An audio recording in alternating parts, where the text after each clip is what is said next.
You know, every now and then I finish a conversation and just sit there thinking, wow, that might actually be the formula. And that's exactly how I felt after my chat with Jules Lund. Here's someone who didn't wait for luck or confidence to appear. He built both. He didn't just dream about success, he reverse engineered it. From the moment he was 16, he'd already started designing his future. He was learning, rehearsing, refining, and his amazing mentor, Jim Stein, was incredible in nurturing that within him. But he did this all long before anyone was watching. And I guess that's what struck me the most. Jules did the work before the moment arrived. He proved that when preparation meets opportunity, success stops being about luck and starts being about choice. He asked himself a question early on that changed everything. And it was a question he used to ask the kids he was mentoring. He said, what kind of life would I live if I knew I couldn't fail? The answer for him, which he had written on the front page of his journal, was to become an adventure host on Getaway.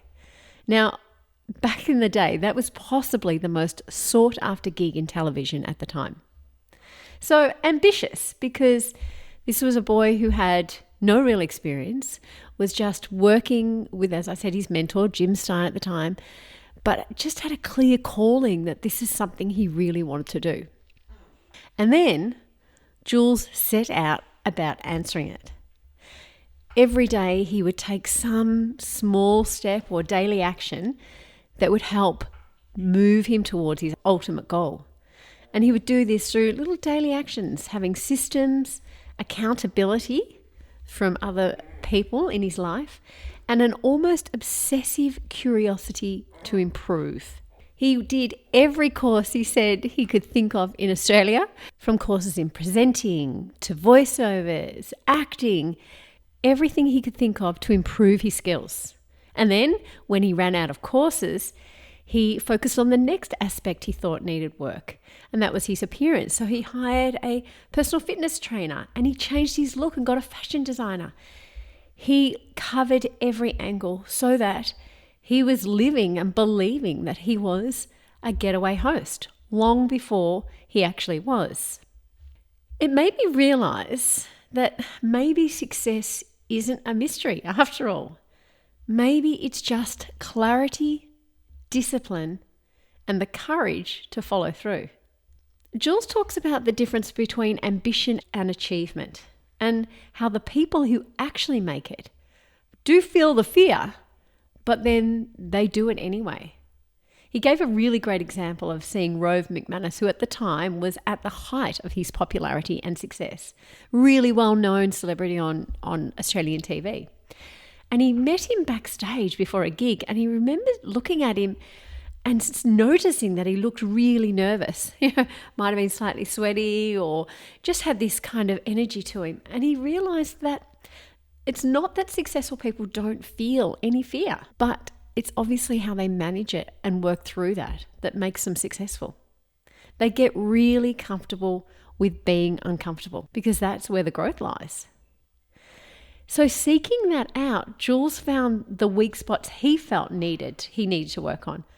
And once he was really clear on those, he worked on targeted and specifically challenging ways to strengthen them, which I think is so clever and something often we don't do. We don't necessarily reflect or really hone in or narrow down or even identify those areas that perhaps are stopping us or that we could work on to get us where we need to go.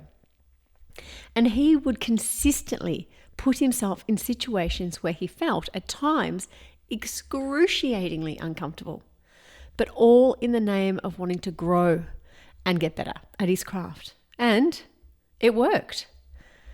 There is so much in these 2 episodes, frameworks, rituals, and mindset shifts that you can apply, I think, to any dream you're chasing. But for me, the biggest takeaway is this: you don't wish for happiness, you design it. And you also don't wait for opportunity. You prepare so thoroughly that when it knocks at the door, you're already standing there, ready to go. It was a fantastic conversation with Jules. And if you haven't already listened to my 2-part conversation with him, I suggest you go back and check them out on JulesFM. They're honestly packed with the kind of insight that will shift how you approach your goals and dreams. And if something in this conversation has lit a spark in you, take the step, find your courage and see what happens. And don't forget to hit follow so you don't miss an episode. Until next time.